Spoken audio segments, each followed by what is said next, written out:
In a faraway land, there is a great wide dusty desert. The sand is golden and hot.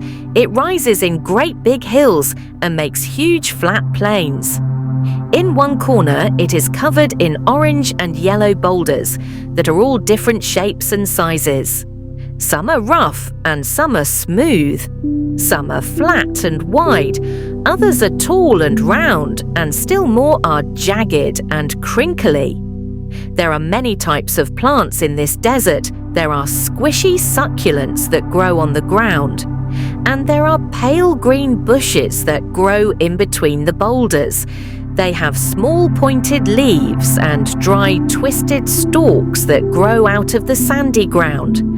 And underneath these bushes is where the lizards live in the sand. You see, this desert is home to hundreds and thousands of lizards. They are pale sandy brown, so they can blend in with their home. They have rough, scaly bodies and white underbellies. They have little horns on their faces and deep yellow eyes. In the evening, they rest under the cover of the sand and bushes, and in the morning they crawl out onto the rocks and lie in the sun until it heats up their bodies and gives them energy for the day. Then, when the sun goes down, the lizards must go to bed one evening when all the lizards were getting ready to sleep. There was one little lizard who just didn't feel tired. His name was Leon, and he was the youngest of all of his brothers and sisters.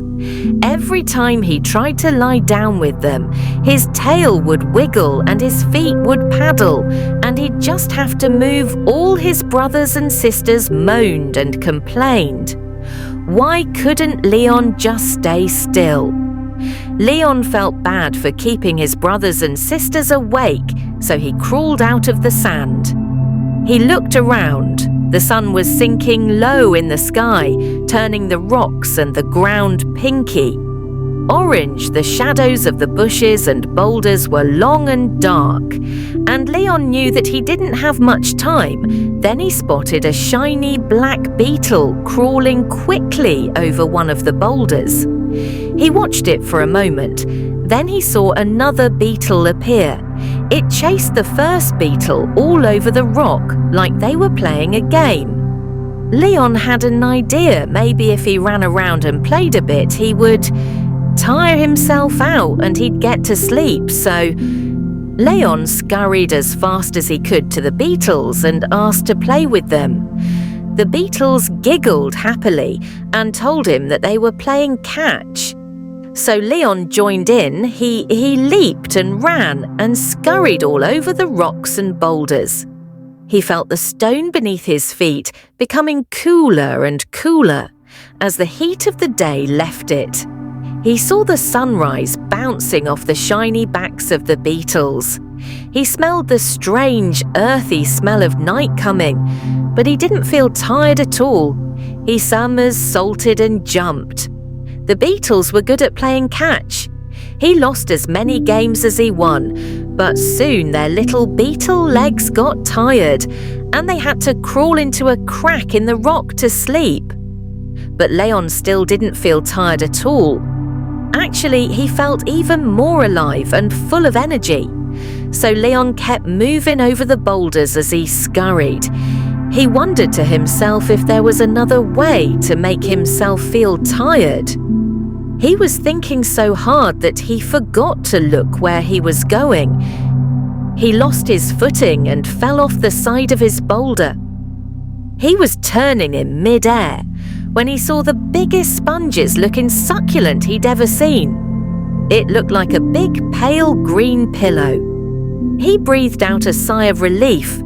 He was going to be okay, but then his body landed on the succulent and he realized that it wasn't soft and spongy at all. It was like a rubber ball. He bounced right back up again as if he had landed on a great big trampoline. He shot up through the air and then fell back down again. This time, when his feet touched the succulent, he bent his knees and he bounced right back up again, giggling happily. Leon bounced and bounced a few times on the succulent.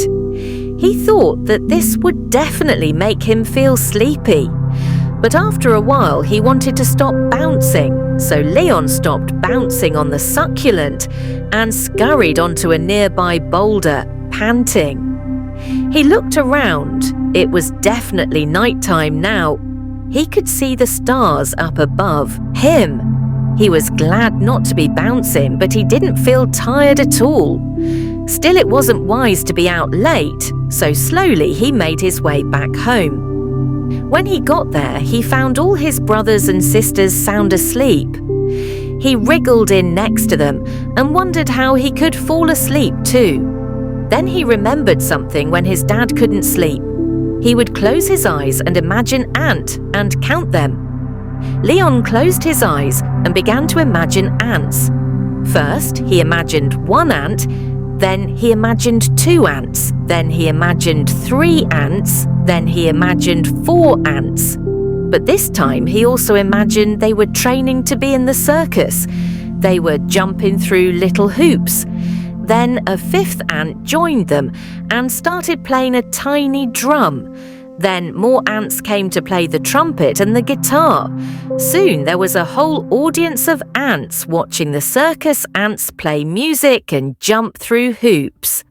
Leon opened his eyes. It was no use.